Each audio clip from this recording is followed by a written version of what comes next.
नमस्कार, स्वागत है आप सभी का आयुष्मान भव में। मैं हूं प्रीति सिंह। बरसात का मौसम आते ही मच्छरों से होने वाली बीमारियों का कहर बढ़ जाता है और ये वही मौसम होता है जब लोग मलेरिया और डेंगू जैसी मच्छरों से होने वाली बीमारियों से सबसे ज्यादा प्रभावित होते हैं, पीड़ित होते हैं।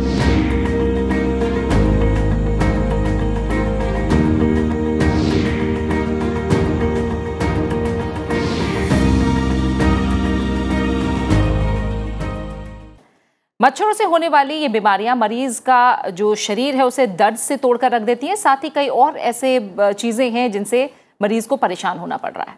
माना जा रहा है कि इस बार मलेरिया का खतरा ज्यादा बना हुआ है, इसलिए मलेरिया को लेकर जागरूकता बहुत जरूरी है। आज आयुष्मान भव में हम मलेरिया से जुड़ा जो है उस पर बात करेंगे और मलेरिया से जुड़ा कोई भी सवाल आपके मन में हो, कोई भी प्रश्न आपके मन में हो, इसके लक्षणों को लेकर, इसके बारे में और ज्यादा जानकारी को लेकर या फिर बचाव को लेकर या इलाज को लेकर कोई भी सवाल है, आज आप हमें कॉल कर सकते हैं। क्योंकि आपके सवालों के जवाब देने के लिए मेरे साथ स्टूडियो में दो खास मेहमान मौजूद हैं। मेरे साथ है doctor Amit P Sharma, director ICMR national institute of malaria research. आपका बहुत बहुत स्वागत है डॉक्टर शर्मा। साथ ही मेरे साथ है doctor Hemant Panigrahi, research officer, central council for research in Ayurveda sciences. बहुत बहुत स्वागत है आपका डॉक्टर पणिग्रही। तो एलोपैथी और आयुर्वेद का नजरिया क्या है मलेरिया को लेकर, और इनके नजरिए से जुड़ा कोई भी प्रश्न आपके मन में है तो हमें कॉल कीजिए। हमारे जो नंबर है वो लगातार टीवी स्क्रीन पर फ्लैश हो रहे हैं। भारत में स्थिति को अगर देखें तो हर साल मलेरिया की बीमारी के चलते सैकड़ों लोगों की जान तक चली जाती है, इसलिए इसे लेकर जागरूकता होना बहुत जरूरी है।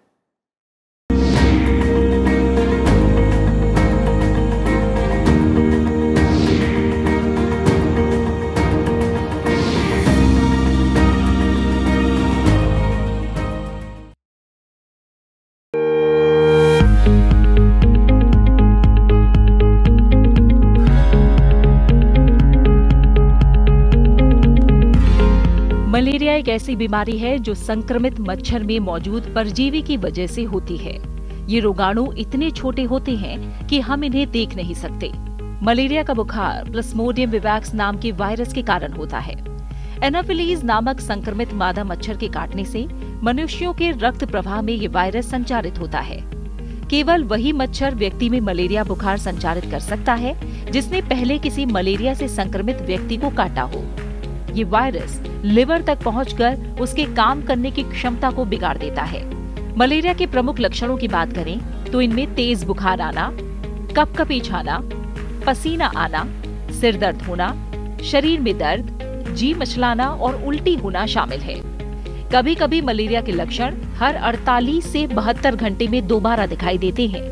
मलेरिया की रोकथाम के लिए कुछ आसान से उपाय अपनाए जा सकते हैं, जैसे मच्छरदानी लगाकर सोएं और ध्यान रखें कि आसपास सफाई हो।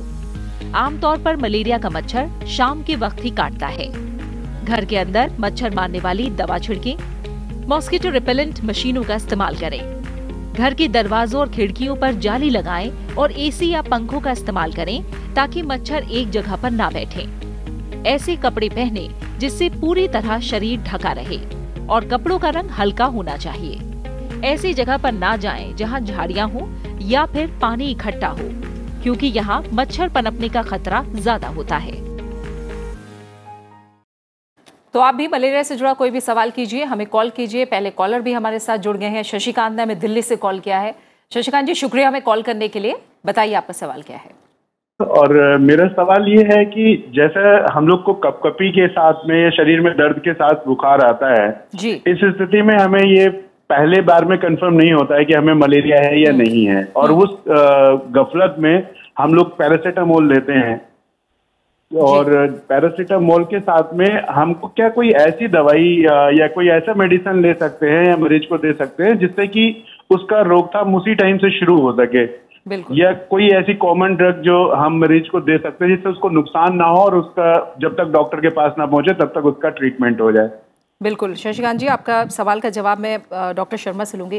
डॉक्टर शर्मा, जो पहला सवाल है और कहीं ना कहीं बहुत कॉमन भी है, कैसे जाना जाए? क्योंकि जब हम बात करते हैं लक्षणों की तो माना जाता है कि कपकपी आएगी और बुखार आएगा, मलेरिया में भी ये होगा। तो कैसे, क्या शुरुआती लक्षणों के जरिए समझा जा सकता है कि मलेरिया है? और जैसे आम घरों में पैरासीटामोल या कोई इस तरह की दवाइयाँ ले ली जाती हैं बुखार में, तो ये सही है क्या लेना? देखिए, इसके बारे में मैं ये कहूँगा कि अगर आपको बुखार है और चिल्स और ऐसे सिम्टम्स हैं तो आपको तुरंत मलेरिया का टेस्ट कराना चाहिए। अगर आप तब तक पैरासीटामोल ले रहे हैं अपने बुखार को कंट्रोल करने के लिए, आपकी तबीयत को थोड़ा सा संभलने के लिए, वो बात ठीक है, मगर एंटी मलेरियल मेडिसिन आप अपने आप से ना शुरू करें जब तक कि आपका कंफर्म ना हो जाए कि आपको मलेरिया है। मलेरिया के टेस्ट जो हैं अब आरडीटी बेस्ड हैं और स्लाइड के टेस्ट हैं। स्पेशली आरडीटी टेस्ट तो बहुत ही तुरंत विद इन आधे घंटे के अंदर आपको उसका जो है पॉजिटिव या नेगेटिव रिज़ल्ट आ जाएगा। तो आप उतना देर इंतज़ार करके फिर जो आपको प्रिस्क्राइब की जाए मेडिकेशन वो लें, क्योंकि मलेरिया के अलग अलग 2 बड़े बड़े रूप हैं हिंदुस्तान में और उनकी मेडिकेशन अलग अलग हैं। तो एक ही मलेरिया की दवाई नहीं है उन दोनों अलग तरीके के मलेरिया के लिए, एक फाल्सिपेरम मलेरिया और एक बायोवेक्स मलेरिया है। इसलिए इसमें जो है इंटरवेंशन बहुत ज़रूरी है कि आप सही तरीके से डायग्नोसिस पहले करा लें कि किस तरीके का मलेरिया है और उसके हिसाब से दवाई शुरू करें। तब तक के लिए आप सिम्टोमेटिक ट्रीटमेंट अगर चाहें तो पैरासीटामोल से ले कर सकते हैं। ठीक है। इसके बाद डॉक्टर पणिग्रही, मैं पहले आयुर्वेद का नज़र है अभी मलेरिया को लेकर समझना चाहूँगी, आयुर्वेद क्या कहता है इसे लेकर? देखिए, आयुर्वेद बहुत पुरातन शास्त्र है, ये सबको पता है। निश्चित रूप में इस तरह की रोग जो है पूर्व काल में दिखाई देता था एंड उसका भी वर्णन आयुर्वेद शास्त्र में है एंड उसी हिसाब से हम जो है रिसर्च एंड ट्रीटमेंट भी करते हैं। आयुर्वेद में इसको विषम ज्वर बोलते हैं। विषम आरंभ, विषमारंभ, क्रिया कालानुसंगमान। विषम आरंभ इरेगुलर फीवर, देन विषम आरंभ, विषम काल, कभी जो है 12 बजे आएगा, कभी जो है 1 बजे आ जाएगा, कभी कुछ नहीं है तो आ जाता है। विषम विषम क्रिया काल अनुसंगमान एंड अब्रुप्ट उसका जो है तुरंत स्टार्ट हो जाएगा। कभी जो है पसीना हो के आएगा, कभी कंपकंपी हो के आएगा, कभी बिना कंपकंपी के साथ आएगा। तो इसीलिए बोला गया है इसको विषम ज्वर या इरेगुलर फीवर। विषम मीन्स इरेगुलर फीवर। विषमारंभ क्रिया कालानुसंगमान, इसका क्रिया काल जो है ये संग। इसके लिए कारण के बारे में भी बहुत सारे वर्णन है। 2 प्रकार के कारण है। एलोपैथिक बोलता है कि इसका एक कारण है मॉस्किटो बाइट्स। हम भी बोलते हैं यस इट इज ऑल्सो है मॉस्किटो बाइट्स, मीन्स आगंतुज कारण, extraneous cause like mosquito bites. And another one is निज कारण, मतलब जो इंट्रा, मतलब अंदर जो है बॉडी के अंदर से कुछ आपका डिफेक्ट होता है उसके कारण होता है ना। क्वेश्चन एराइजेस, ये तो मॉस्किटो बाइट के होता है लेकिन अंदरूनी क्या हो जाता है। तो कभी क्या होता है, लोग जो है प्रॉपर ट्रीटमेंट नहीं करवाते हैं। मलेरिया हुआ, उसको कोई भी सिस्टम में एलोपैथिक मेडिसिन प्रॉपरली नहीं लेते हैं, इसीलिए वो जो है रोग जो है उसके अंदर सप्रेस होकर पड़ा रहता है। अच्छा। फिर लेटर स्टेज में वो बढ़ जाता है। तो दोष अल्प अहित संभूतो, दोष जो है, दोष मीन्स मॉर्बिड अमाउंट जो है बॉडी के अंदर पड़ा रहता है। जब अहित आहार विहार सेवन करते हैं तब वो एग्रावेट हो जाता है। अच्छा। दोष अल्प अहित संभूत ऐसे होता है। सो इसके बारे में विस्तृत में वर्णन है एंड इसका भी 5 प्रकार की क्लासिफिकेशन किया गया है। संतत सततश्चैव अन्य दुष्क तृतीयक एंड चतुर्थक। कभी देखेंगे 2 डेज में आता है, कभी 3 डेज में आता है, कभी 4 डेज में आता है, कभी जो है कंटिन्यूस फीवर रहता है विदाउट मतलब रहता है। सो इसका क्लासिफिकेशन किया गया है एंड उसी हिसाब से ट्रीटमेंट है। मैं for an example I am telling, Ayurveda system क्या है, it is not a population based treatment. क्या है, आप 3 लोगों को मलेरिया हुआ तो उन्होंने गए एलोपैथिक में गए, उन्होंने क्लोरोक्विन हो या प्रीमाक्विन हो या जो भी हो उनके ट्रीटमेंट है उन्होंने दिए, लेकिन Ayurveda is not like this. तो आप आए, आपका दोष को जो है हम या प्रकृति को हम स्टडी करेंगे। डॉक्टर पणिग्रही आपको रोकूंगी क्योंकि ट्रीटमेंट के पार्ट पर आप जा रहे हैं। मैं ट्रीटमेंट को लेकर आपसे जरूर जानूंगी कि आयुर्वेद किस तरह से ट्रीटमेंट में आगे बढ़ता है। लेकिन एक कॉलर वेट कर रहे हैं, पहले उनका कॉल ले लेते हैं। कुलदीप ने हमें कॉल किया है उत्तर प्रदेश से। कुलदीप, शुक्रिया कॉल करने के लिए। आप अपना सवाल पूछ सकते हैं। जी मैम, थैंक यू मैम। मैं कुलदीप कुमार सरोज प्रतापगढ़ यूपी से बोल रहा हूँ। जी मैम, मुझे जानना चाहिए कि जब मच्छर काटते हैं तो मतलब उनके अंदर ऐसा कौन सा मतलब जहर होता है मैम, उसका नाम क्या है कि हमारे अंदर जब काटते हैं तो वो छोड़ देते हैं वो जहर को, तो इतना ज्यादा प्रॉब्लम हमें झेलना पड़ता है जैसे मलेरिया जैसे बीमारी को, और मैम इससे हम बच कैसे सकते हैं? ठीक है कुलवीर, हम समझते हैं। डॉक्टर शर्मा, ये बहुत आम सा सवाल है जो बहुत आम लोगों में रहता है कि ऐसा मच्छर हमें कैसे इतना बीमार कर देता है। एक मच्छर के काटने से मलेरिया हो रहा है, डेंगू हो रहा है, चिकनगुनिया हो रहा है। थोड़ा हमें समझाइए कि मच्छर कैसे इस रोग को फैलाते हैं। और इसके साथ ही मैं चाहूँगी कि जो मलेरिया, डेंगू और चिकनगुनिया को लेकर भी लोग थोड़ा सा कंफ्यूज रहते हैं कि अलग कैसे है, इसके बारे में भी थोड़ा बताएं।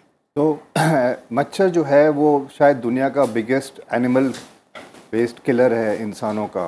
वो हिंदुस्तान की अगर आप देखें तो 6 बीमारियों को फैलाता है, मलेरिया उसमें एक है, और 5 और बीमारियां हैं जिसके ऊपर मिनिस्ट्री ऑफ हेल्थ और बाकी इंस्टीट्यूशंस कंट्रोल पे लगे हुए हैं जी। तो मच्छर के अंदर ये पैरासाइट होता है, उसका नाम प्लाज्मोडियम है मलेरिया के कॉन्टेक्स्ट में, और वो मच्छर जब किसी इन्फेक्टेड या जो आदमी बीमार है उसको बाइट करता है तो वो उसके अंदर आ जाता है। पैरासाइट फिर उसके अंदर डेवलप होके अगली बार जब फीमेल मच्छर जो है, फीमेल मॉस्किटो काटता है किसी इंसान को तो वो उसको डिपॉजिट कर देता है। वो तो खैर ब्लड मील के लिए आता है, आपका खून पीने के लिए आता है, क्योंकि खून से उसको न्यूट्रिशन मिलता है, मगर उस प्रोसेस में वो पैरासाइट को भी आपके अंदर डाल के चला जाता है। अब वो पैरासाइट आपके अंदर 10 से 14 दिन के अंदर डेवलप होते हैं, सेल्स के अंदर घुस जाते हैं, लिवर में घुस जाएंगे, वहाँ से निकल के वो रेड ब्लड सेल्स के अंदर घुसते हैं। और जब रेड ब्लड सेल्स में घुसते हैं और उनकी साइकिल शुरू होती है तब आपको बीमारी के सिम्टम्स शुरू होते हैं। तो ये है मलेरिया के लिए। जो वायरसेस हैं वो कुछ जैसे चिकनगुनिया वगैरह वायरसेस हैं वो भी वेक्टर्स या मॉस्किटोज़ के थ्रू ही ट्रांसमिट होते हैं। तो ये मॉस्किटो जो है इससे हमारा मतलब मिलियंस ऑफ ईयर्स का स्ट्रगल चल रहा है। खैर इंसान तो नहीं थे मिलियंस ऑफ ईयर्स अगो, मगर मॉस्किटोज़ थे धरती पे millions of years ago evolution में। और इनसे ये लोग नॉट ओनली ह्यूमंस को मगर कैटल को और लोअर एनिमल्स को भी बाइट करते हैं और बाइट करने की प्रोसेस में डिजीज़ को स्प्रेड करते हैं। तो इसलिए अगर आप एक इंटीग्रेटेड तरीके से मच्छरों का कंट्रोल करेंगे तो ना ओनली मलेरिया बट काफ़ी सारी दूसरी बीमारियां वो भी कंट्रोल हो सकती हैं। इसी लोग कहते हैं मच्छरों से आप अपना प्रिवेंशन करें, उनको बाइट ना करने दें अपने आप। ठीक है। और एक चीज़ और है डॉक्टर शर्मा, जैसे अभी डॉक्टर पटिग्रे भी जिक्र कर रहे थे कि कई तरह का होता है मलेरिया। एलोपैथी क्या मानता है, क्या अलग अलग तरह का मलेरिया है? हाँ, मलेरिया मतलब जो पॉजिटिव एजेंट है वो तो प्लाज्मोडियम है भारत में। मतलब सभी मलेरिया के लिए पॉजिटिव एजेंट प्लाज्मोडियम है, मगर भारत में 2 डोमिनेंट स्पीसीज़ हैं, फाल्सिपेरम एंड वाइवैक्स। उनके सिम्टम्स थोड़े थोड़े अलग होते हैं, उनकी बीमारियों की ट्रेजेक्ट्रीज थोड़ी अलग होती हैं। अगर आप सिवियरिटी और डेथ्स के हिसाब से देखें तो फाल्सिपेरम बहुत ज़्यादा डेंजरस है कंपेयर टू वाइवैक्स। थोड़ी सी रिपोर्ट शुरू आनी हुई है कि वाइवैक्स भी डेंजरस हो सकता है कुछ सिचुएशंस में। और भारत में कम से कम 2 और किस्म के मलेरिया भी होते हैं प्लाज्मोडियम के। तो 4 तो बहुत अच्छी तरह कैटेगराइज्ड है हिंदुस्तान में, और एक और है 5वां जो कि मंकीज़ के थ्रू ट्रांसमिट हो सकता है हिंदुस्तान में, वो भी कैटेगराइज्ड है। तो 5 तरीके के हैं, मगर वो सब जो मॉडर्न मेडिसिन है मलेरिया की या तो क्लोरोक्विन बेस्ड हैं या फिर आर्टेमिसिनिन बेस्ड हैं, वो सब यही दोनों दवाइयाँ 5 के लिए यूज़ की जाती हैं और सक्सेसफुल भी हैं। ठीक है। अब आप आयुर्वेद के जरिए बताइए, 5 प्रकार का मलेरिया आप बता रहे थे। हाँ, देर लक्षण के अनुसार हम जो है 5 तरह की करते हैं। वो आयुर्वेद बोलता है कि आयुर्वेद में मैं थोड़ा सा इसको समझाने के लिए 3 तरह की बताऊंगा। स्वस्थ किसी को बोलते हैं, एक आदमी का बॉडी का जो स्ट्रक्चर बना हुआ है, समदोष समाग्निश्च समधातु मलक्रिय प्रसन्न आत्म इंद्रिय मना स्वस्थ इति विधीयते। एक हेल्दी पर्सन किसको बोलते हैं? समदोष, जो 3 दोष है हमारे, वातज पित्तज एंड कफज सुने होंगे, तो समावस्था में रहना चाहिए। एंड समदोष, सम अग्नि, अग्नि means digestion and metabolism. Body आदमी का जो है देखेंगे डाइजेशन एंड मेटाबॉलिज्म प्रॉपर्ली हो रहा हो। समदोष समाग्नि से सम धातु, धातु मीन्स यहाँ tissues, these are 7 dhatus are they are rasa rakta मांस मेद अस्थि मज्जा एंड शुक्र। ये जो है खाना खाने के बाद पहले जो है रस में जाएगा, देन रक्त में जाएगा, देन मांस में जाएगा, मेद में जाएगा, अस्थि में। इसी तरह जो दोष है वो रस धातु को जब करता है तब सतत ज्वर बोलते हैं, फिर सतत संतत शैव अन्य दुष्क, ऐसे धातु के अनुसार होता है, उसको बोलते हैं हम धातुगत ज्वर बोलते हैं।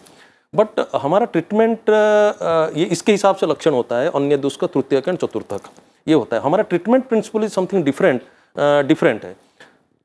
हम सिंगल ड्रग्स देते हैं एंड कंबाइंड ड्रग्स भी देते हैं, कंपाउंड ड्रग्स भी देते हैं। सिंगल ड्रग्स में हमारा सप्तपर्ण है आल्स्टोनिया स्कोलारिस से, चिरैता है, आप सुने होंगे सोरेसिया चिरैता, कुटकी सुने होंगे कि जो है पिक्रोइजा कुरोरा, एंड कुबेराक्ष एक दवाई है। ये 4 दवाई जो है हमारा मेन ड्रग्स है, जो कि सिंगल ड्रग्स है, जो कि आयुर्वेद में यूज किया जाता है। सप्तपर्ण आल्स्टोनिया स्कोलारिस एंड कुटकी जो है, कुटकी मेनली एक्ट करता है लिवर के ऊपर। तो उस टाइम में भी लोगों मतलब ये कुटकी की लिवर सेल को पोटेंट करने के लिए वह कुटकी को उसमें कॉम्बिनेशन में लिया गया। उसके ऊपर NRDC में स्टडी हुआ है IU64 के ऊपर, and it has positive result. Then ये 4 ये हो गया। देन उसके अलावा हमारे पास पुटपक्को विषम जुरांतक लोह है।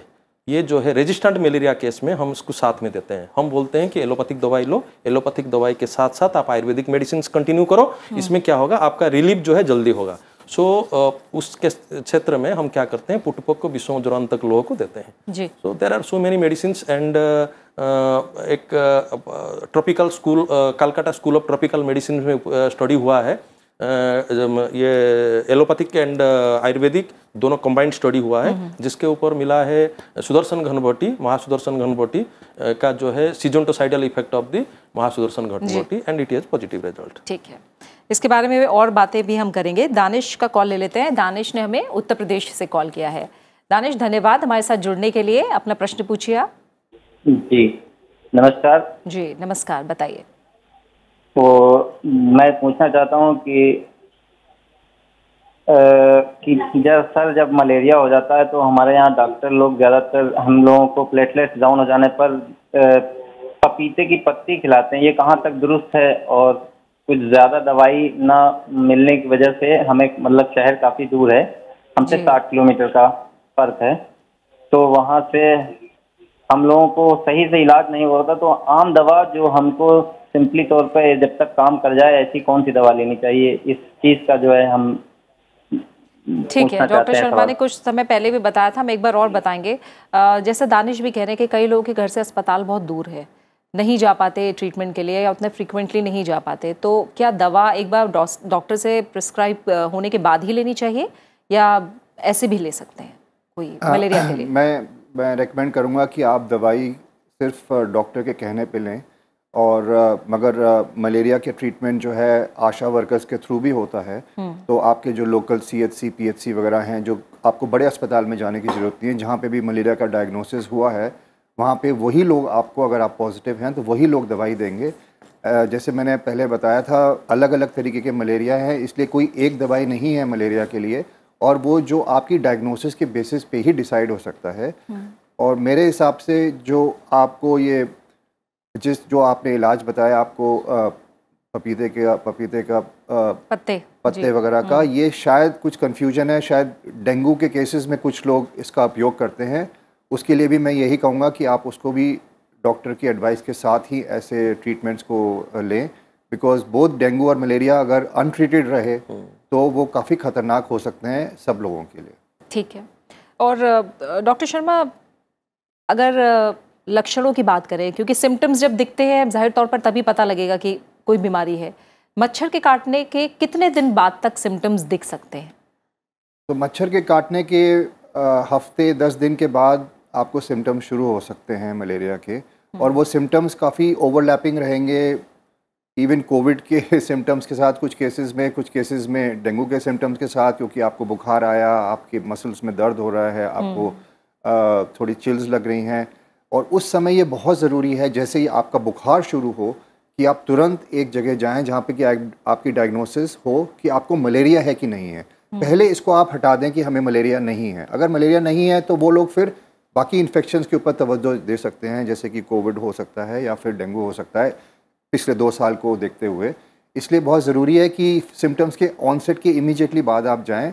मच्छर काटने के हफ्ते 10 दिन के बाद आपको इस सारे सिम्टम्स शुरू हो सकते हैं, इसलिए आपको सतर्क रहना पड़ेगा। अगर आप किसी मलेरियस रीजन से ऐसी जगह आएँ जहाँ मलेरिया नहीं है और आपको लगे अरे पिछले 2-3 दिन में तो मेरे को किसी मच्छर ने काटा नहीं है तो मुझे मलेरिया नहीं हो सकता है, तो ऐसी बात नहीं है। वो पिछले हफ्ते 10 दिन पुराने मच्छर की बाइट की वजह से भी वो आज शुरू हो सकते हैं सिम्टम्स। यानी 8 से 10 दिन लग सकते हैं सिम्टम्स को दिखने में। पपीते के पत्ते की बात हुई थी डॉक्टर पाणिग्राही, क्या ऐसी चीज़ें हैं जैसे अभी उन्होंने कहा कि डॉक्टर दूर हैं, मान लीजिए, या घर पे ही कई लोग हैं जो उपाय करना चाह रहे हैं, तो मलेरिया के केस में क्या कर सकते हैं? मलेरिया की केस में हमारा पारिजात का पत्ता मिलता है, लेकिन इट इज़ इम्पोर्टेंट कि जो है पहले डायग्नोसिस हो जाए। पहले आप सैंपल दीजिएगा, ब्लड सैंपल दीजिएगा, उसके बाद ट्रीटमेंट कीजिएगा। जो दवाई आप ले रहे हैं उसके साथ साथ आयुर्वेदिक ट्रीटमेंट अगर लेना चाहते हैं आप, तो आप पारिजात पत्ता का रस, Soros means expressed juice of पारिजात है, उसको ले सकते हैं। गिलोय का सोरोस आप ले सकते हैं एंड उसको स्टार्ट कर सकते हैं, लेकिन ब्लड सैंपल दे के उसको रूल आउट कर लेना चाहिए कि जो आपको मलेरिया है या नहीं है। ठीक है। और डॉक्टर शर्मा, जब भारत में हम मलेरिया की बात करते हैं, क्योंकि हाल ही में हम जानते हैं कि चीन को मलेरिया मुक्त घोषित कर दिया गया और मलेरिया के जो ज़्यादातर केसेस हैं वो अफ्रीकन या गरीब देशों में ज़्यादा हैं, भारत में फ़िलहाल स्थिति क्या है? क्या मलेरिया का जल्दी खात्मा होते हम देख सकते हैं?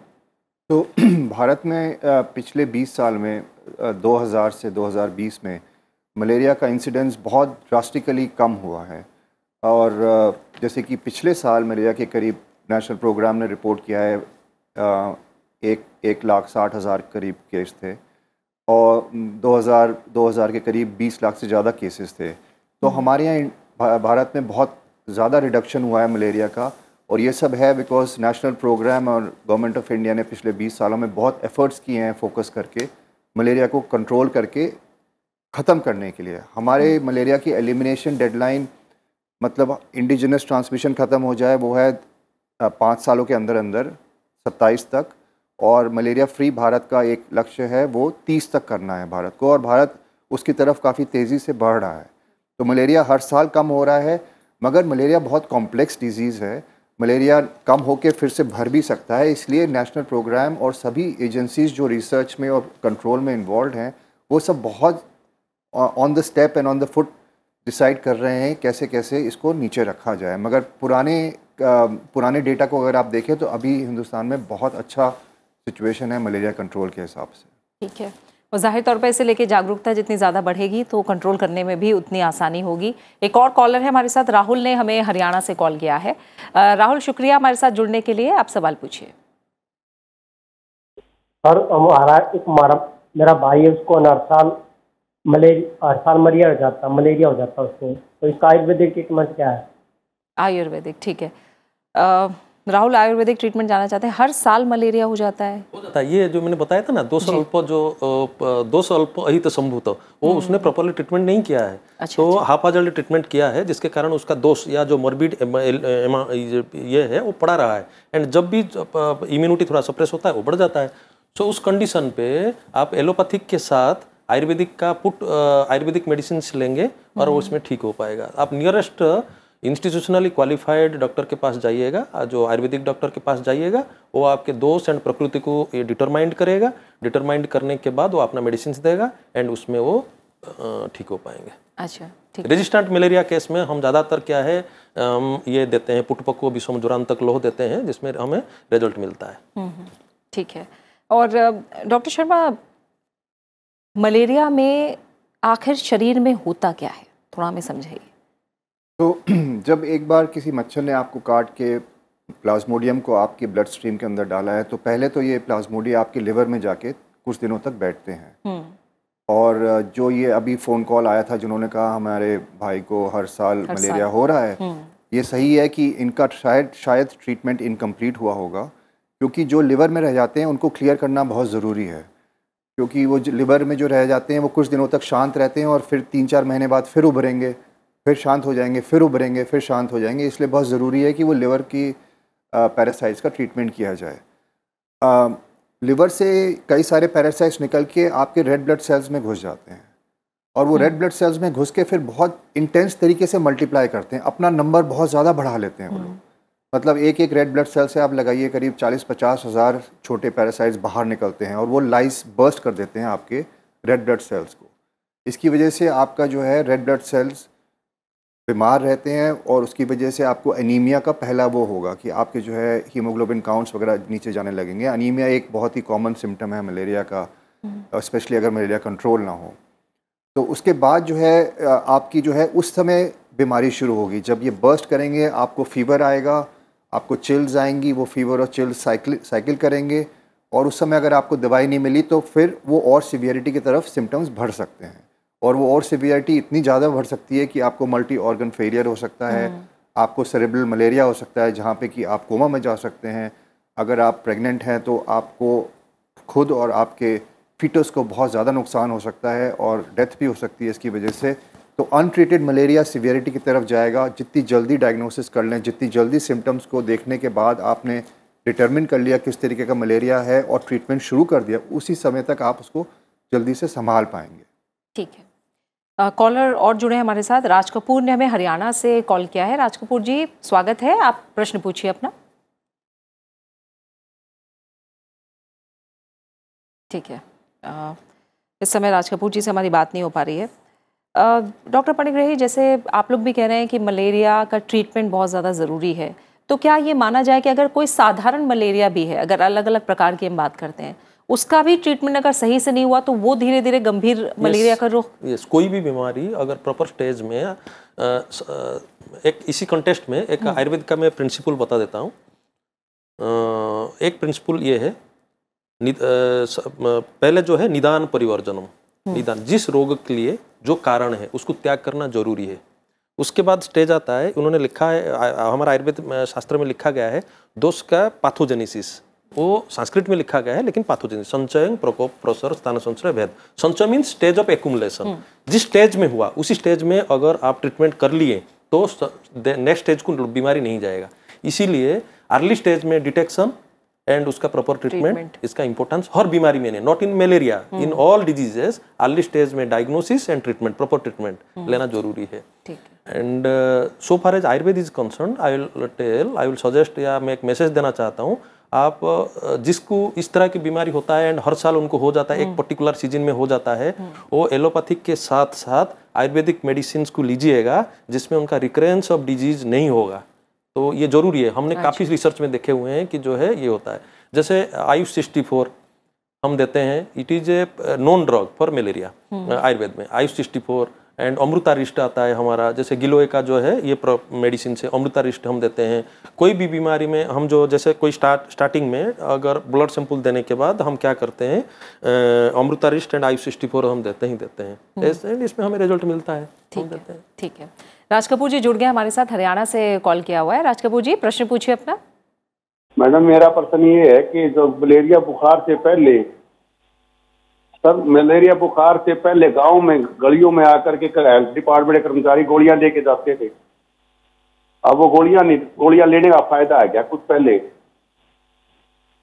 पुनेन की गोलियां खाने का बुखार से पहले फायदा है दूध के साथ? आप समझ पा रहे हैं डॉक्टर शर्मा, बताइए। मेरे ख्याल से जो ये कह रहे हैं कि शायद क्विनीन की गोलियां बांटी जाती थी और वो कह रहे हैं कि बुखार आने से पहले आपको क्या क्विनीन की गोलियां लेनी चाहिए। वो प्रिवेंटिव ट्रीटमेंट का एक ज़माना था, वो मेरे ख्याल से अब नहीं है, और आपको बगैर बुखार के कोई भी दवाई नहीं लेनी चाहिए, चाहे क्विनीन हो या कोई भी और टैबलेट हो, और स्पेशली बच्चों को तो बिल्कुल भी नहीं देना चाहिए। तो इसका आप बड़ा ख्याल रखें। आपने बच्चों का जिक्र किया, मलेरिया का ज़्यादा घातक जो असर होता है वो बच्चों पर होता है, तो ऐसा क्यों है? इसलिए है कि बच्चों का जो है इम्यून सिस्टम धीरे धीरे डेवलप होता है। 0 से लेकर 5 वर्ष तक की 5 साल की विंडो में उनका इम्यून सिस्टम डेवलप होने को शुरू होता है। उस समय अगर उनको सीवियर इन्फेक्शन हुआ मलेरिया का, तो उस समय जो है उनकी बॉडी जो है उस इम्यून सिस्टम, क्योंकि पूरा डेवलप नहीं हुआ है, पूरी तरीके से फाइट नहीं कर पाती है पैरासाइट को, और वो लोग कई बार अपने सिम्टम्स बताने में भी, क्योंकि इतने बच्चे इतने छोटे हैं, वो बात भी ना कर सकें, शायद 1.5-2 साल के, वो अपने सिम्टम्स ना बता पाएँ, वो दवाई खाने में भी उनको तकलीफ़ होती है, गोली ना सटक पाएँ, तो बच्चों के साथ काफ़ी कॉम्प्लिकेशंस हो सकती हैं। और इसलिए बच्चे एंड प्रेग्नेंट वुमेन जो हैं सबसे ज़्यादा इम्पॉर्टेंट कोहॉर्ट है प्रोटेक्शन के लिए, मलेरिया के लिए। ठीक है डॉक्टर पनिग्रे, जैसा आप बता रहे हैं कि आयुर्वेद भी इसे लेकर लगातार रिसर्च कर रहा है, अगर और रिसर्च के बारे में आप बताएं, में क्या क्या बातें और सामने? रिसर्च सिंगल ड्रग्स तो में कंबाइंड रिसर्च होना चाहिए, कोलैबोरेटिव रिसर्च होना चाहिए, हम भी कर रहे हैं। Ministry of Ayush and CCRS and with allopathic agency के साथ मिलके जो है रिसर्च कर रहे हैं, सिंगल ड्रग्स कर रहे हैं, कंपाउंड ड्रग्स कर रहे हैं, एंड उसका रिजल्ट अभी आना बाकी है। जैसे मैंने बताया, national institute tropical Calcutta school of tropical medicine, national institute of immunology, we are doing collaborative researches and we are getting results. अभी भी कुछ स्टेज में हमारा चल रहा है, जैसे सिंगल ड्रग से गिलोय के ऊपर चल रहा है, आल्स्टोनिया स्कलारिस जैसे सप्तपर्ण है, एंड इसके ऊपर काम चल रहा है, एंड कंपाउंड ड्रग्स भी है हमारा। कंपाउंड ड्रग्स में सुदर्शन घनवटी, महासुदर्शन घनवटी एंड पारिजात बटी, पारिजात आप सुने होंगे, पारिजात पुष्प है, सुने होंगे, तो पारिजात बटी है, उसका सोरस को हम बच्चे गांव में जो हिली एरिया में लोग रहते हैं वहां तो इतनी जल्दी कहाँ पहुंच पाते हैं, तो पहुंचते पहुंचते लोग मर जाते हैं। तो उस कंडीशन में उन लोगों को पता है कि पारिजात ये पौधा है, उसको ले आओ, उसका सोरस पीते रहो। एंड चिरेता है, चिरेता को ला के उसका जो है काढ़ा बना के उसको पीते हैं, एंड उसमें रिजल्ट मिलता है। हम सुरेसिया चिरेता या जो चिरेता का ये, एंड पारिजात है, एंड सप्तपर्ण है, ये तीनों को हम बहुल मात्रा में प्रयोग करते हैं। जैसे एलोपैथिक में डॉक्टर साहब ने बताया, तो ऐसे ही हम जो है इसका प्रयोग करते हैं। आप देखे होंगे कोई भी बीमारी होता है, सीजनल डिजीजेस, जब सीजन चेंज होता है तब डिजीज होता है, तो हम उस कंडीशन पे भी हम बॉडी का इम्यूनिटी बढ़ाने के लिए दवाई देते हैं, तो उसमें जो है धीरे धीरे जो बीमारी प्रिवेंशन हो जाता है। बिल्कुल। और जैसा आपने कहा कि बच्चों के मामलों में डॉक्टर शर्मा देर कर देते हैं, बच्चे बता नहीं पाते हैं, मैं चाहूँगी सिम्टम्स के बारे में आप थोड़ा बारीकी से बताएं, क्या ऐसे सिम्टम्स हैं और ख़ासकर इस मौसम में जानना ज़रूरी है? वो दिखने पर डॉक्टर का रुख ज़रूर करना चाहिए और घर पर ही इलाज शुरू ना करें, डॉक्टर का जल्दी से जल्दी जाएं।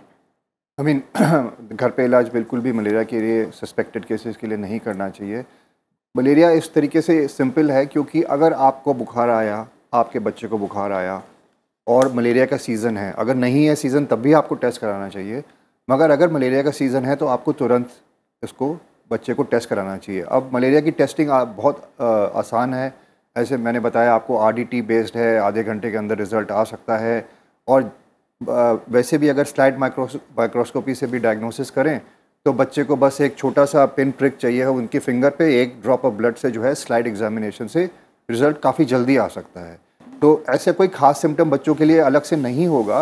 बुखार ही आपके लिए एक आपके दिमाग में घंटी बजनी चाहिए अगर बच्चे को बुखार आए कि मुझे तुरंत इसका मलेरिया और बाकी वायरल इन्फेक्शंस और बैक्टीरियल इन्फेक्शंस के लिए टेस्टिंग करानी चाहिए। कपकपी के साथ बुखार कह रहे हैं, बुखार में भी क्या टेम्परेचर का है इसमें कि कम टेम्परेचर का बुखार भी हो सकता है या बहुत ज़्यादा हाई टेम्परेचर भी हो सकता है? अगेन मलेरिया में ये भी है, अलग अलग तरीके के मलेरिया में फ़ीवर कुछ में बहुत ज़्यादा राइज़ कर जाता है, कुछ में इतना ज़्यादा राइज़ नहीं करेगा, लो ग्रेड फ़ीवर भी रहेगा। और ये कॉम्प्लिकेशंस की फ़ीवर की रेंजेस क्या हैं ये काफ़ी हद तक डिपेंड करता है कि उस इंडिविजुअल की इम्यून स्टेटस कैसा है, उसका न्यूट्रिशनल स्टेटस शायद कैसा है, उसका response in the past treatments का कैसा रहा है। तो ये काफ़ी कॉम्प्लिकेटेड हो जाएगा कि घर में बैठ के कोई पेरेंट्स डिसाइड कर लें कि अगर 100 के ऊपर है तो यहाँ ले जाएं या 102 के ऊपर है तो वहाँ ले जाएं। ये तरीका सही नहीं है मेरे हिसाब से। चाहे लो ग्रेड फीवर हो या हाई ग्रेड फीवर हो बच्चे के लिए या किसी के लिए भी घर में, आपको तुरंत उसकी डायग्नोसिस करानी चाहिए। स्पेशली मलेरिया सीज़न में मलेरिया की डायग्नोसिस पहले करानी चाहिए। ठीक है, अब डायग्नोसिस और ट्रीटमेंट कहाँ तक पहुँचा है, कैसे इलाज होता है, हम इसके बारे में भी डॉक्टर शर्मा और डॉक्टर पणिग्रही से बातचीत और ज़्यादा करेंगे। आपके मन में और भी कोई सवाल उठ रहा हो तो आप हमें कॉल कीजिए। फिलहाल एक छोटे से ब्रेक के लिए हम रुक रहे हैं, जल्द वापस लौटते हैं।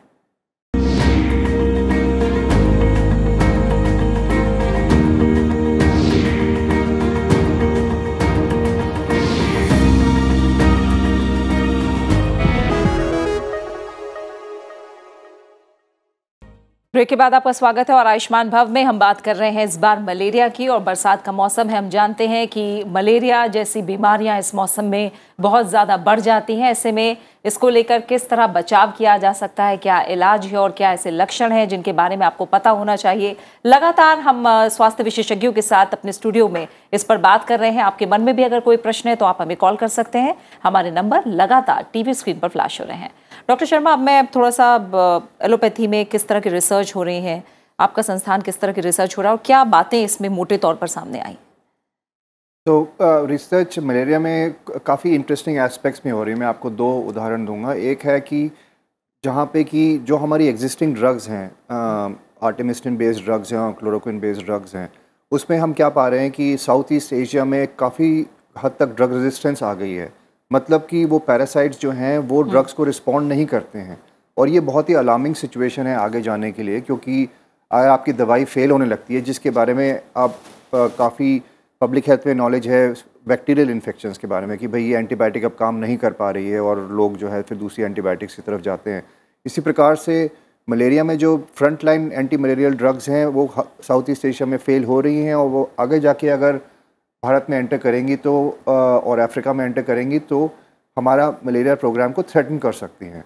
ये पहले हो चुका है क्योंकि क्लोरोक्विन जो है बहुत इफेक्टिव ट्रीटमेंट था पहले, और अब क्लोरोक्विन एटलीस्ट फाल्सिफेरम के लिए यूज़ नहीं होता है और नहीं करना चाहिए क्योंकि उसकी रेजिस्टेंस बढ़ गई है। तो इस फैसेट में जो है रिसर्च काफ़ी हो रही है कि हम कौन सी नई ड्रग्स डिस्कवर कर सकते हैं जो इन एग्जिस्टिंग ड्रग्स के साथ कॉम्बिनेशन में दे पाएँ। क्योंकि जिस दिन ड्रग रेजिस्टेंस एस्टैब्लिश हो जाएगी किसी रीजन में और आपके पास काफ़ी सारे पेशेंट्स होंगे, आपको फिर एक नई तरीके से ट्रीटमेंट शुरू करना पड़ेगा।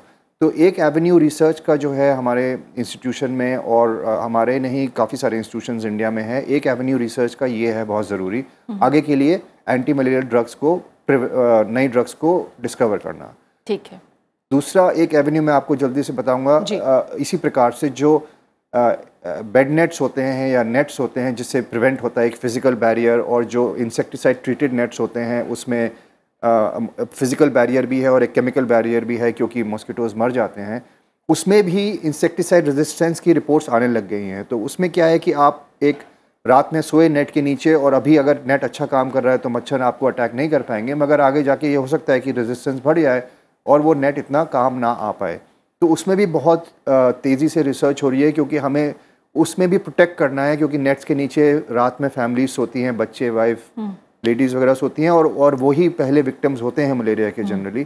तो इसलिए हमें इन दिनों एस्पेक्ट्स में काफ़ी तवज्जो दे के आगे बढ़ना है, और काफ़ी रिसर्च हिंदुस्तान में इन एस्पेक्ट्स पे हो भी रही है। ठीक है, हमें अगले कॉलर जुड़े हैं हमारे साथ। अमरजीत ने मुंबई से हमें कॉल किया है।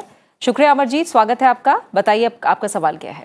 जी अमरजीत, स्वागत है आपका। बताइए आपका सवाल क्या है। हाँ, थैंक यू मैम। मेरा सवाल है कि गांव में क्या होता है जनरली कि किसी को फीवर आता है, और वो फीवर 2-3 दिन तक लोग नॉर्मली एक दिन तो मॉनिटर करते हैं कि ठीक है हो जाएगा, और वो दवा लेते रहते हैं नॉर्मल किसी भी डिस्पेंसरी से।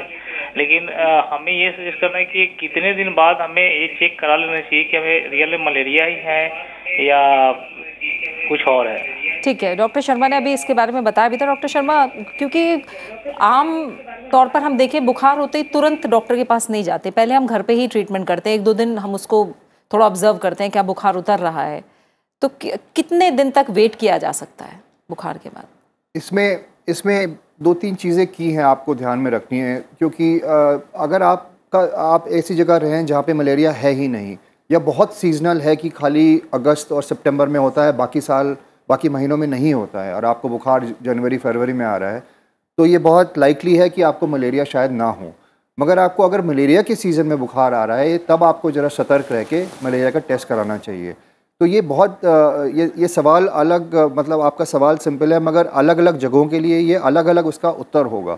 अगर आप मलेरियस रीजन में नहीं है, जहाँ कभी मलेरिया नहीं हुआ, और आपको बुखार है, तो जाहिर है आपको मलेरिया शायद ना हो, और आप शायद 1-2 दिन पैरासीटामोल वगैरह खा के अपने आप को जो सिम्टोमेटिक ट्रीटमेंट करके, और तब तक शायद आपका इम्यून सिस्टम थोड़ा सा स्ट्रांग हो जाएगा, और अगर वायरल इन्फेक्शन है, माइल्ड इन्फेक्शन है, फ्लू है, सीजनल फ्लू है, तो शायद वो चले जाएंगे।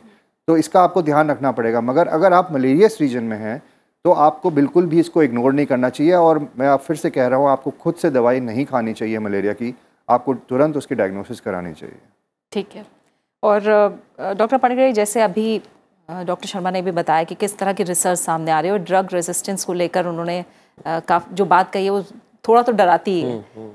आयुर्वेद में आपने भी कहा कि किस तरह से रिसर्च हो रही है, और एलोपैथी के साथ कैसे आयुर्वेद को मिलाया जाए तो बेहतर और परिणाम हो सकते हैं। वही मैं स्टार्टिंग में भी वही बोला था कि जो है हमारा जो ड्रग है वो रेजिस्टेंट मलेरिया के ऊपर ज़्यादा फोकस कर रहे हैं। अच्छा। जिस केस में हम एलोपैथिक मेडिसिन के साथ हमारा मेडिसिन देंगे, ताकि जो है ड्रग रेजिस्टेंट का जो केस है कम होते जाएगा, ड्रग रेजिस्टेंस ही ना हो जाए, मतलब जो ड्रग है वो रेजिस्टेंट ना हो जाए, उसके लिए जो है आयुर्वेद को ये करते हैं। मैंने बताया था, एक मेडिसिन का नाम भी बताया था आपको, वो पुट पक्को विषम जुरांत लोहो, ये डॉक्टर की सलाह के अनुसार लीजिएगा, लेकिन मैंने उसका जिक्र इसलिए कर रहा हूँ लोगों को, पब्लिक को देने के लिए कि हम उसको देते हैं, and it is effective even in resistant malaria भी हम देते हैं, जिसमें हमें ये रिजल्ट मिलता है।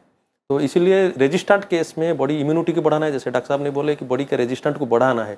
बॉडी के रेजिस्टेंस को बढ़ाने के लिए हम लिवर को पोटेंट करते हैं, जैसे कुटकी देते हैं, एंड उसके साथ गिलोय देते हैं। गिलोय जो मॉड्यूलेट एंड ये इम्यूनोमॉड्यूलेटरी ड्रग्स है। Lot of studies you will find in हमारे जो नेट गूगल सर्च में जाएंगे तो लॉट ऑफ स्टडी इसके ऊपर हुआ है, किसके ऊपर, गिलोय के ऊपर हुआ है। एंड दैट टू गिलोय को भी ऐसे ही आप नहीं लेना है, गुड़ूची या गिलोय को भी आप ऐसे ही नहीं लेना है, वो उसको भी डॉक्टर सलाह के अनुसार प्रॉपर मात्रा या डोज के अनुसार लेंगे, और else it is bad also, it is also आपके शरीर को खराब करेगा। इसीलिए यहाँ इंपॉर्टेंट ये है कि आप पहले जो है इंस्टीट्यूशनली क्वालिफाइड डॉक्टर के, आयुर्वेदिक डॉक्टर के पास पहले जाइएगा, diagnosis of the disease, then treatment, then comes your prevention and so far as prevention is concern. आप देखेंगे ट्राइबल एरिया में हम कभी कभी टूर में जाते हैं, हम देखते हैं वो लोग क्या करते हैं कि एक साल का जो पौधा होता है उससे निकलता है एक गोंद निकलता है, उसको बोलते हैं सर्जरस या राल, या इसको बंगाल की या उड़ीसा की तरफ बोलते हैं झुना बोलते हैं। वो आग इसमें रखेंगे और उसके ऊपर डालेंगे। वो क्या करता है, वो शाम के टाइम इनका एक इवनिंग टाइम में वो लोग क्या करते हैं, उसी का जो है चारों तरफ घर में घुमाते हैं, उसका जो धुआं है वो क्या करता है, उसके ऊपर स्टडी भी हुआ है, आपको मिलेगा कि वो क्या करता है, जो वेक्टर्स है जैसे मॉस्किटो है उसका फ्लाई जो पर है मतलब फीदर्स है उसको वो खराब कर नष्ट कर देता है, तो अभी वो जो स्प्रेड नहीं हो पाते हैं। तो इसीलिए जो फॉर्मिगेशन के लिए ये एक ड्रग्स जो है एलोपैथिक के सहायता में ये लेना जरूरी है, ताकि जो है हम डेवलप कर पाएँ। सर्जरस या राल या जो हम बोल रहे हैं झुणा उसको ले, एंड हमारा सरसप जो सफ़ेद सरसों ब्रासिका होता है, सरसप जो एक तो काला तिल होता है सरसों होता है, एक सफ़ेद वाला होता है सरसप, उसको लेना है, एंड नीम का, ये तीनों का कॉम्बिनेशन में एक फॉर्मिगेशन निकालना चाहिए जिसके ये प्रिवेंशन हो सकता है। ये मतलब कोई भी घर में कर सकता है। आपने बताया एक बात, काले सरसों झुणा या राल, आप राल है वो आपको ट्राइब एरिया में मिलेगा। अच्छा, यहाँ पे भी मिलेगा, जो मंदिर के आसपास कहीं मिल जाएगा वो भी मिलता है। आप आग लगाइएगा एंड उसमें उसको पाउडर बना के उसमें डालिएगा, धुआं अच्छा होगा, and it is mosquito repellent, and mosquito जो है बिल्कुल ये नहीं कर पाएगा। ठीक है। तो उस टाइम में लोग बोलते थे कि जो है ये इसमें क्या होता है पर या दूसरे जो ये जो है भूत प्रेत नहीं आते हैं। भूत प्रेत, भूत का मतलब तो उस टाइम तो लैंग्वेज नहीं पता था, तो वो ऐसे बोलते थे। आजकल स्टडी में ये पाया गया, हाँ, तो आजकल ये पता चला रिसर्च में कि जो है वेक्टर्स का जो उसका जो फीदर है, फीदर को जो है वो या तो नष्ट कर देता है या तो इसको पैरालाइज कर देता है, ताकि जो एक जगह से दूसरे जगह जा नहीं पाते हैं, तो स्प्रेड जो है कम हो जाता है। सो फॉर्मिगेशन आज के दिन में, fumigation to prevent the disease is important. ठीक है, ठीक है। एक कॉलर है, मंजीत ने हमें कॉल किया है। मंजीत, शुक्रिया कॉल करने के लिए। हमें बताइए क्या सवाल है आपका। ये मलेरिया की जो नई वैक्सीन आई है मॉक्सक्विक, इसके बारे में पूछना था, क्या ये मार्केट में आ चुकी है? कॉल किया है। ठीक है मंजीत, हम वैक्सीन और ट्रीटमेंट के पार्ट पर बस आने वाले हैं। आप हमारे कार्यक्रम में लगातार बने रहिए। लेकिन डॉक्टर शर्मा, उससे पहले मैं भी प्रिवेंशन को लेकर पहले आपसे जानना चाहूंगी। हम जानते हैं कि बार बार सरकार इस पे जोर देती है, जागरूकता फैलाती है कि पानी ना जमा होने दें, मच्छरों को ना पनपने दें। रिसर्च में कई तरह की बातें हैं और लोगों के मन में ये भी होता है कि नहीं, अगर हम कॉइल जला रहे हैं या मॉस्किटो रिपेलेंट भी यूज़ कर रहे हैं तो आजकल चर्चा होती है कि उसी के ऊपर मच्छर हमें तैरते दिखाई दे जाएंगे, बैठे दिखाई दे जाएंगे। तो ये क्या है? आम लोग अपने स्तर पर प्रिवेंशन के लिए क्या कुछ कर सकते हैं? हाँ, एक्चुअली ये आम आदमी काफ़ी चीज़ें कर सकता है प्रिवेंशन के लिए। जैसे कि शाम को आप लोग आप घर में रहें और अपना विंडोज़ वगैरह बंद कर लें, जिससे कि मॉस्किटोज़ घर के अंदर ना आए। अगर मॉस्किटो की बहुत ज़्यादा प्रॉब्लम है, मॉस्किटो की प्रॉब्लम और मलेरिया की प्रॉब्लम साथ साथ नहीं है। मॉस्किटो हो भी तो हो सकता है, मलेरिया ना हो, मगर अगर मलेरिया की प्रॉब्लम है तो आप बेड नेट्स वगैरह, इंसेक्टिसाइड ट्रीटेड नेट्स वगैरह यूज़ ज़रूर करें, स्पेशली बच्चों के लिए और एंड दूसरे लोगों के लिए जो वल्नरेबल हो सकते हैं। काफ़ी सारे रिपेलेंट्स वगैरह मार्केट में अवेलेबल हैं, कुछ काम करते हैं, कुछ काम नहीं करते हैं।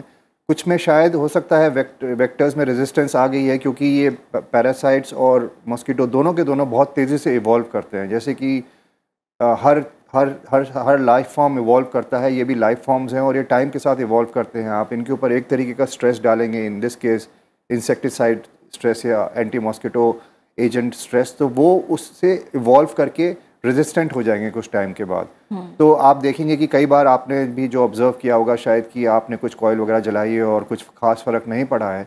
ये काफ़ी कॉमन बिहेवियर होने लग गया है आजकल, मैं देख रहा हूँ। और इसके लिए आपको कॉइल वगैरह कई दूसरे ब्रांड्स की शायद बदलनी पड़े, मगर इसका लॉन्ग टर्म सोल्यूशन कुछ नहीं है। इसका लॉन्ग टर्म सोल्यूशन यही होगा कि आपको अपने आप से बचाना है, जो भी अदर मीन्स हैं। अपने क्लोथिंग को आप अपना पूरा कवर करके रखें, लिम्स को कवर करके रखें। जहाँ तक हो सकता है डार्क कपड़े ना पहने, मस्किटोज अट्रैक्ट करते हैं और attracted more to dark clothes.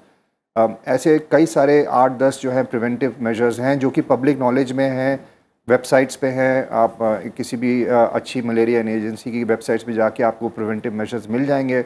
आपको पढ़ना चाहिए और उनको लागू करना चाहिए। ठीक है। और प्रिवेंशन के बारे में आप तो बात कर ही रहे थे डॉक्टर पणिग्रही, क्योंकि बारिश में जैसा आपने जिक्र किया कि ज़्यादातर मच्छरों से होने वाली बीमारियां, मलेरिया भी बारिश में होता है। और आयुर्वेद कहता है कि सिर्फ सिम्टम्स को नहीं मारना है, बल्कि जड़ से ही बीमारी को खत्म करना है, डिसाइड करना है। गिलोय का जिक्र भी आपने किया। मैं भी और जानना चाहूंगी कि और किचन में ऐसी क्या चीजें हैं जो बारिश के मौसम में इम्यूनिटी को बढ़ाकर रखें, और अगर मान लीजिए मलेरिया हो भी गया है तो बॉडी तैयार रहे। तुलसी एक पौधा है जिसको हमारा पूर्व जो मुनि ऋषियों ने तुलसी को एक वेरी सैक्रेड प्लांट कर दिया गया। सैक्रेड प्लांट क्या, इसमें भगवान संतुष्ट होते हैं ऐसा बोला गया हुआ है। क्योंकि तुलसी का बॉडी इम्यूनिटी का ऊपर इतना बढ़िया रिजल्ट है। तुलसी जो ओसिमम सैंक्टम है उसका नाम है, एंड तुलसी को हम क्या करते हैं, तुलसी के जल को जो मतलब तुलसी इतना important and important plant population के लिए है, उसको पूजा किया जाता है, उसको डिस्ट्रॉय नहीं किया जाता है। उसको जो है पानी देने के लिए तुलसी के जल देना चाहिए, तुलसी का पत्ता ला के खाने के लिए अभ्यास करने के लिए बोले गए, इसका इंपॉर्टेंस है। सो एक तो तुलसी का प्लांट जो है रखना चाहिए घर पे, तुलसी एंड घृत कुमारी जो एलोवेरा है वो भी देना चाहिए, ये बॉडी इम्यूनिटी बढ़ाता है। एंड किसी भी वक्त ले सकते हैं आप। छोटे बच्चे को आप सिंपल तुलसी का रस दीजिए ना, आपको कहाँ है बॉडी, आप खुद देखिएगा, खुद बताएंगे। तो नेचुरल चीज को थोड़ा सा अपनाना चाहिए। जैसे मैंने बताया था, आपको छोड़ गया था बताते 3 लोग हम आएंगे सेम स्टेज में। जैसे छोटा सा उदाहरण दे रहा हूँ, आपको भी चोट लगा, इनको भी डॉक्टर साहब की चोट लगा, मुझे भी चोट लगा। मैं एक डॉक्टर के पास गया, उन्होंने क्या किया, तो उन्होंने जो है तीनों को देखा एंड पेन किलर या NSAID non steroidal anti inflammatory drug जो है तीनों को किसी ना किसी फॉर्म में दे दिया। मतलब किसी दूसरे नाम पे दे दिया, किसी को फ्लेक्सन दे दिया, किसी को कॉम्बिप्लाम दे दिया, किसी को एटेरोकोक्सिब दे दिया तो NSAID दिया है। But allopathic is not like that ना, Ayurvedic is not like that. What Ayurvedic does, वो आएगा, इनको देखेंगे, यस इनका जो ये पित्त प्रकृति का आदमी है, उसका नाड़ी देखेंगे, प्रकृति डिटरमाइन करेंगे, उनको जो है ये मेडिसिन देंगे। एंड इनका जो है कफज प्रकृति का एंड बात कफज प्रकृति का है, इनका ये देखेंगे, प्रकृति डिटरमाइन करेंगे, उसके बाद ये मेडिसिन देंगे एंड मुझे जो है समथिंग डिफरेंट देंगे। So our treatment is not a population based treatment. And सब समय जो है आयुर्वेद प्रिवेंशन के ऊपर ध्यान दिया है, प्रिवेंशन के ऊपर ज्यादातर ध्यान दिया है। इसीलिए उन्होंने लिखा सुस्त से स्वस्थ रक्षणम आतुरस्य विकार प्रशमनम, सुस्त व्यक्ति का स्वास्थ्य को रक्षा करना, prevention of the disease. And आतुरो मीन्स जो बीमार लोग हैं, आतुरस्य विकार मीन्स डिजीज, इसको प्रिवेंट करना है। सो पहले इंपॉर्टेंस दिया उसके prevention of the disease, then उसके बाद आया ट्रीटमेंट के ऊपर आया। तो और एक बात मैं बहुत बार आया हूँ, टीवी में बोला हूँ भी, कि जो है आयुर्वेद में लिखा गया है, जो ऋतु संधि होता है, सीजन चेंज होता है, पहले जाने वाला ऋतु का 7 दिन एंड आने वाला ऋतु का 7 दिन, ये जो 15 दिन हुआ इसको बोलते हैं ऋतु, कंजक्शन ऑफ सीजन्स या ऋतु संधि है। इसी में आप देखिएगा सबका जो है डिजीज होता है। हुआ है सारे पॉपुलेशन को आप देखें, अरे डेंगू आ गया, अरे वायरल सीजन हो गया सबको, हुआ है। एक सीजन देखेंगे सारे जो है वायरल होकर आपके ओपीडी में आएंगे, तो हुआ है। दिस इज ये जो है बॉडी के इम्यूनिटी रिलेटेड है, बॉडी के इम्यूनिटी रिलेटेड है। अगर आपका इम्यूनिटी है, हम 3 लोग जाएंगे, एक टीबी के वार्ड में जाएंगे, टीबी पेशेंट जो है उनके वार्ड में जाएंगे, टीबी के पेशेंट खांसते होंगे, तो इनमें जो है हम एक्सपोज हो गए, 3 लोग एक्सपोज हो गए, लेकिन एक आदमी को नहीं हुआ, 2 आदमी को हो गया, हुआ है इम्यूनिटी। This is immunity. तो बॉडी के इम्यूनिटी को बढ़ाने के लिए आयुर्वेद इसके ऊपर ध्यान मतलब ज्यादा इंपॉर्टेंस देता है। सो बॉडी के इम्यूनिटी को बढ़ाने के लिए पहले तो व्यायाम करना या योगा करना, एंड योगा भी बहुत ज्यादा नहीं कर देना है। क्यों? आपने अर्ध शक्ति, आयुर्वेद में लिखा गया है योगा या एक्सरसाइज जो है, आप अर्ध शक्ति, आपने शक्ति का जो अर्ध मात्रा है, हाफ ऑफ योर ये करना, नहीं तो हाँपते हुए एक्सरसाइज नहीं करना होता है। अर्ध शक्ति तक आप योगा कीजिएगा। एंड आहार विहार जो है आप ठीक रखिएगा। नित्य हित द्रव्य मैंने एक बताया था आपको, जो मेडिसिन ऐसा है, बहुत लोग पूछते हैं सर हम क्या खाएंगे, फैमिली आते हैं, पेरेंट्स आते हैं, क्या बोलते हैं, तो एक हमारा आयुर्वेद में लिखा गया है, तभी से लिखा गया है, षष्टिक साड़ी मुदगांश सैंधव आमल के जबान अंतरिक्ष पयसर्पी जांगलान मधुसभ्य षष्टिक साड़ी दी पेडी ग्रोन अप इन 60 डेज, उसको खाना चाहिए। वो नित्य खा सकते हैं, डेली खा सकते हैं। मुदगो मीन्स ग्रीन ग्राम्स, जो मूंग की दाल है, वो इतना बेनिफिशियल है, इतना प्रोटीनियस है, आप रेगुलरली खा सकते हैं, किसी को भी दे सकते हैं। षष्टिक साड़ी मुदगांश सैंधव, लवण में आप जो व्हाइट सॉल्ट ना खा के आप पिंक सॉल्ट खाइएगा, तो षष्टिक साड़ी मुदगांश सैंधव आमलक, एंड जब हो गया आप जैसे ये खाते हैं वो जब हो गया। अंतरिक्ष पाई, उस टाइम जो है पानी जो है प्योर होना चाहिए। अंतरिक्ष पय मीन्स मिल्क, काउ मिल्क जी, एंड सर्पी means cow ghee. These diseases Ayurveda लिखा है कि ये जो दीज मटेरियल्स, ये जो फूड्स है, ये नित्य हित द्रव्य है। A 1 person can take regularly this medicine without any doubt. जी बिल्कुल। और आयुर्वेद को लेकर लोगों में एक तरह से रुझान भी कोविड के बाद और ज़्यादा बढ़ा है, इम्यूनिटी को लेकर भी और ज़्यादा लोगों ने समझा है कि कैसे आयुर्वेद मदद कर सकता है। डॉक्टर शर्मा, आखिर में मैं आपसे, जो वैक्सीन की बात थी उसको हम जानते हैं कि WHO की तरफ से मंजूरी मिली, लेकिन भारत में क्या स्थिति है वैक्सीन को लेकर? और ट्रीटमेंट को लेकर माना जाता है श्योर शॉर्ट ट्रीटमेंट है अब एलोपैथी में, तो ट्रीटमेंट में हम कहाँ तक पहुँचे हैं? तो ट्रीटमेंट में तो मैंने आपको बताया, हमारे पास जो क्विनिन और क्लोरोक्विन और आर्टेमिसिन बेस्ड थेरेपीज़ हैं वो बहुत अच्छा काम कर रही हैं। कोई रिपोर्ट नहीं है ड्रग रेजिस्टेंस की भारत से, एंड भारत फुली कवर्ड है। अगर फ्यूचर में ड्रग रेजिस्टेंस होगी तो हमारी प्रोग्राम और रिसर्च एजेंसीज उसके ऊपर निगाह रखी हुई हैं और प्रोएक्टिव स्टेप्स ले रही हैं। वैक्सीन का जो सवाल आया था आपके व्यूअर से, बहुत अच्छा सवाल है। ये वैक्सीन अफ्रीका में कुछ लिमिटेड स्टेट्स में रिलीज़ हुई है, WHO ने अभी अप्रूव की है। ये बेसिकली है बच्चों के लिए, और ऑल्सो जहाँ पे बहुत ज़्यादा ट्रांसमिशन है, बहुत ज़्यादा मलेरिया है, उस मुकाबले का मलेरिया भारत में अब नहीं है। तो इसलिए जो है ये वैक्सीन अभी के अभी इंडिया में शायद रिलीज़ नहीं होगी, क्योंकि उस लेवल का मलेरिया इंडिया में है ही नहीं जो अफ्रीका में कई सारे स्टेट्स में है। ये बहुत अच्छी बात है भारत के लिए, क्योंकि भारत ने कंट्रोल इतना ज़्यादा किया है मलेरिया को कि हमारे पास मलेरियस रीजन्स बहुत कम रह गए हैं, और उन रीजन्स में भी उस लेवल के इंटेंसिटी का मलेरिया नहीं है जो कई अफ्रीकन नेशंस में पाया जाता है। तो ये वैक्सीन अफ्रीकन नेशन, कुछ नेशंस के लिए बहुत अच्छी है। वहाँ पे बच्चों की सिवियरिटी, मलेरिया की सिवियरिटी एंड डेथ्स में बहुत अच्छा ये आउटकम देंगी, बचाएंगी उनको। मगर इंडिया में मेरे ख्याल से अभी तक इसका केस स्ट्रॉन्ग नहीं है। हमारी रिसर्च एजेंसीज़ और पॉलिसी एजेंसीज इसके ऊपर निगरानी रखी हुई हैं, और जब हमें लगेगा आगे जाके कि वैक्सीन की ज़रूरत होगी, विच और भी कई सारी वैक्सीन डेवलप हो रही हैं, हम उसके लिए भी प्रोएक्टिव स्टेप्स लेने को बिल्कुल तैयार हैं, और वो डिस्कशंस भी ऑनगोइंग हैं इसके बारे में। बिल्कुल, और इसी के साथ समय ये पूरा हो गया। डॉक्टर शर्मा आपका, डॉक्टर पाणिग्राही, आप दोनों मेहमानों का बहुत बहुत शुक्रिया मेरे साथ इस चर्चा में, कार्यक्रम में जुड़ने के लिए। तो देखा आपने कि मलेरिया में बचाव सबसे ज़्यादा ज़रूरी है, और समय पर जो मलेरिया है उसकी पहचान हो जाए, और जो ट्रीटमेंट है वो पूरा लिया जाए और सही तरीके से लिया जाए। मलेरिया में ये बात सबसे ज़्यादा ध्यान में रखनी है, और इस मौसम में ख़ास तौर से अपनी रोग प्रतिरोधक क्षमता को बनाए रखना भी ज़रूरी है। उसके लिए भी आज जो सलाह और सुझाव दिए गए हैं उन्हें आप अपनाइए और रहिए मलेरिया से बिल्कुल दूर। अगले हफ्ते हम बात करेंगे तनाव यानी स्ट्रेस की। आजकल की जीवन शैली में हर उम्र में बढ़ते तनाव को हम देख रहे हैं। ऐसे में तनाव या स्ट्रेस से जुड़े जो भी सवाल आपके मन में हो, अगले हफ्ते हम उन्हें कार्यक्रम में शामिल करेंगे। आप हमें कॉल कर सकते हैं। अपना अच्छे से ख्याल रखिए। इस कार्यक्रम को आप YouTube पर भी देख सकते हैं। मुझे दीजिए इजाज़त। नमस्कार।